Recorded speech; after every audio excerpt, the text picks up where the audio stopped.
안녕하세요. 오늘은 9월 13일 날마다 주께로 큐티집 48페이지입니다. 성경 본문은 신약성경 누가복음 4장 1절로 15절 말씀입니다.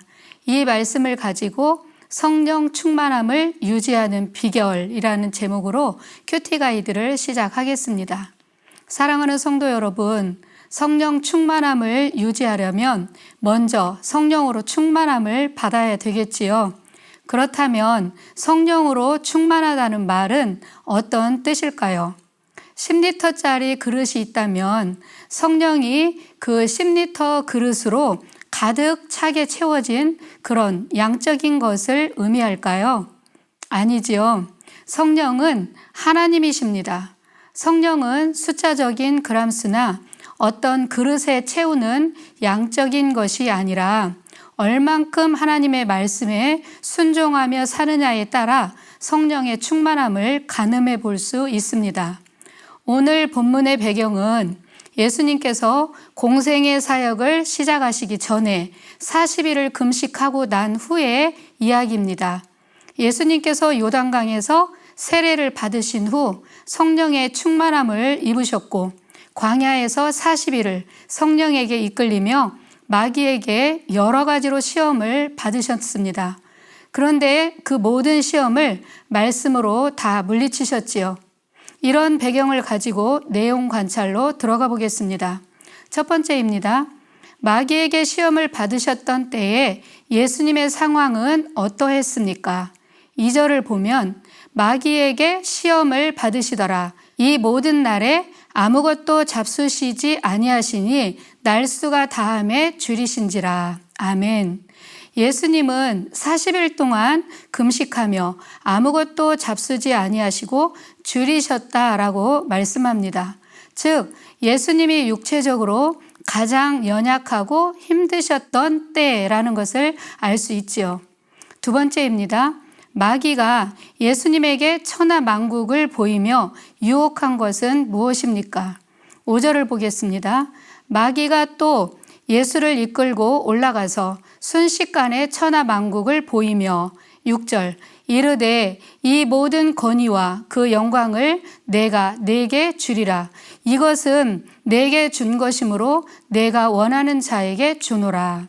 마귀가 예수님에게 천하만국을 보여주었다라고 말씀하지요.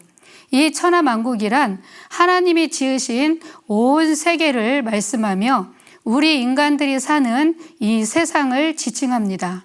또 세상 왕들이나 정치 집권자들이 통치하는 이 세상을 가리키며 지상세계의 권력 중에 가장 최고봉인 왕권을 주겠다고 유혹한 것입니다. 한마디로 온 세상을 다스릴 수 있는 최고 통치권자의 자리에 앉혀주겠다고, 그래서 영광받도록 해주겠다고 유혹을 한 것입니다. 세 번째입니다. 마귀의 세 번째 시험에 대해 예수님께서 어떻게 대답을 하셨습니까? 12절을 봅니다. 예수께서 대답하여 이르시되 주 너의 하나님을 시험치 말라 하였느니라. 아멘. 예수님은 마귀의 계략을 다 아셨습니다.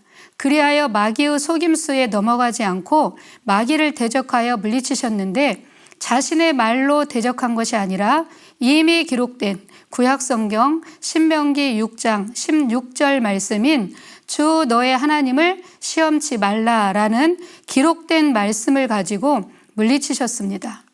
네 번째, 연구와 묵상입니다. 사랑하는 성도 여러분, 마귀가 예수님에게 행한 세 가지 시험에는 어떤 의도가 내포되어 있는지 묵상해 봅시다. 첫 번째 시험과 세 번째 시험은 같은 종류의 시험입니다.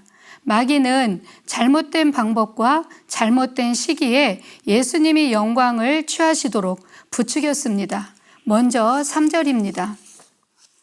마귀가 이르되 내가 만일 하나님의 아들이거든 이 돌들에게 명하여 떡이 되게 하라. 9절 또 이끌고 예루살렘으로 가서 성전 꼭대기에 세우고 이르되 내가 만일 하나님의 아들이거든 여기서 뛰어내리라. 그러면서 말하기를 하나님이 천사들을 명하시니 내 발바닥이 땅에 닿기 전에 너를 받들어 내 발이 돌에 부딪히지 않게 할 것이다 라고 말하지요. 이 시험은 사단의 두 가지 유혹이 들어 있습니다. 먼저는 3절과 9절에서 똑같이 말하고 있지요. 내가 만일 하나님의 아들이거든 하면서 예수님께 도발하지요. 너 하나님의 아들 맞아?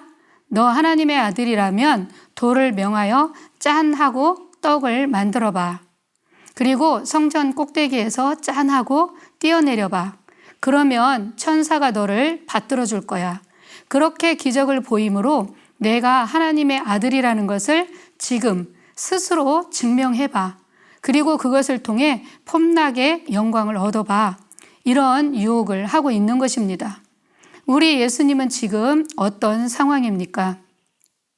40일을 금식하여 아무것도 드시지 못한 채 배가 고프고 약해질 대로 약해져서 몹시도 힘들어 있는 때입니다. 그뿐 아니라 인성을 가지신 우리 예수님은 하나님의 아들이라 할지라도 사람의 고통을 다 느낄 수 있는 분으로 모든 고통을 고스란히 겪어야만 했습니다. 이렇게 가장 힘든 시간이라는 것을 사단이 다 알고도 교활하게 먹을 것으로 유혹을 한 것입니다. 돌을 명하여 떡을 만들어 먹으라는 것과 성전 꼭대기에서 뛰어내려보라는 이 주문이 예수님께 있어서 그렇게 큰일이었을까요? 아니죠. 그 일은 예수님의 능력 밖의 일도 아니었고 얼마든지 행하실 수 있는 지극히 작은 일이었습니다. 그렇지만 지금은 사역을 시작하는 초기 단계로서 이런 일을 행하여 예수님이 영광 받으실 때가 아니었습니다. 예수님은 장차 자기 자신을 부인하고 십자가에서 죽으셔야 했으며 부활하심으로 하나님의 때에 하나님이 주시는 영광을 얻어야 했습니다. 그런데 지금 당장 돌을 명하여 떡이 되게 하고 성전 꼭대기에서 뛰어내리게 함으로 폼나게 영광을 얻으라고 간교하게 유혹한 것입니다. 또 한 가지는 예수님이 이 땅에 인성을 입고 사람의 모습으로 오신 것은 자신의 뜻을 이루어 자신 스스로 영광을 얻는 것이 아니라 하나님을 온전히 의지함으로 하나님의 뜻, 하나님의 말씀을 이루어 하나님께 영광을 돌리기 위함이었습니다. 그런데 사단은 예수님이 직접 명하여 돌로 떡을 만드는 기적을 행하고 뛰어내리는 행동을 하게 함으로써 스스로 영광을 얻으라는 것입니다. 독자적으로 행동하도록 부추겨서 하나님과의 관계를 와해시키려고 했던 것이지요. 그리하여 결국엔 하나님의 나라를 멸망시키고 예수가 수행할 메시아적 사명을 방해하려는 사악한 관계가 숨어 있었던 것입니다. 두 번째 시험을 보겠습니다. 5절입니다. 마귀가 또 예수를 이끌고 올라가서 순식간에 천하만국을 보이며 6절 이르되 이 모든 권위와 그 영광을 내가 네게 주리라. 이것은 내게 넘겨주신 것이므로 내가 원하는 자에게 주노라. 7절 그러므로 네가 만일 내게 절하면 다 네 것이 되리라. 이 말씀을 보면 사단이 예수님에게 천하만국을 보여주며 말하지요. 이 모든 권위와 영광은 내 것인데 나에게 절하면 너에게 줄게 라면서 자기에게 절하라고 권합니다. 정말 교활한 사단이지요.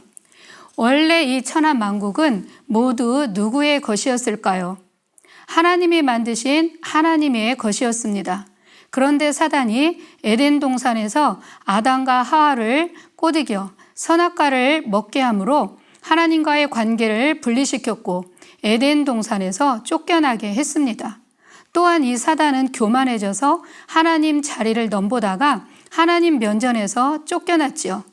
그리고 인간 세계 죄 가운데 있는 모든 사람들 가운데 역사하며 혼미케 하여 하나님을 대적하게 하고 믿지 못하게 함으로 스스로 이 세상 왕노릇을 한 것입니다.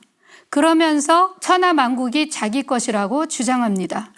하나님의 권위에 도전하여 하나님 대신 자신이 영광받기를 원했던 것입니다. 사단은 이렇게 원래 그 이름대로 교만하며 철저하게 거짓말쟁이며 이간질하는 자며 불리케 하는 자입니다. 우리는 사단이 일하는 것을 눈여겨봐야 합니다. 지금도 사단은 하나님과 우리 사이를 이간질시켜서 분리되게 하고 교만하게 하며 사람과 사람 사이를 철저하게 분리시킵니다. 거짓말과 속임수를 써서 어찌하든지 하나 되지 못하게 하지요. 그러므로 우리는 깨어 있어서 사단의 장난에 넘어가지 않도록 주의해야 합니다.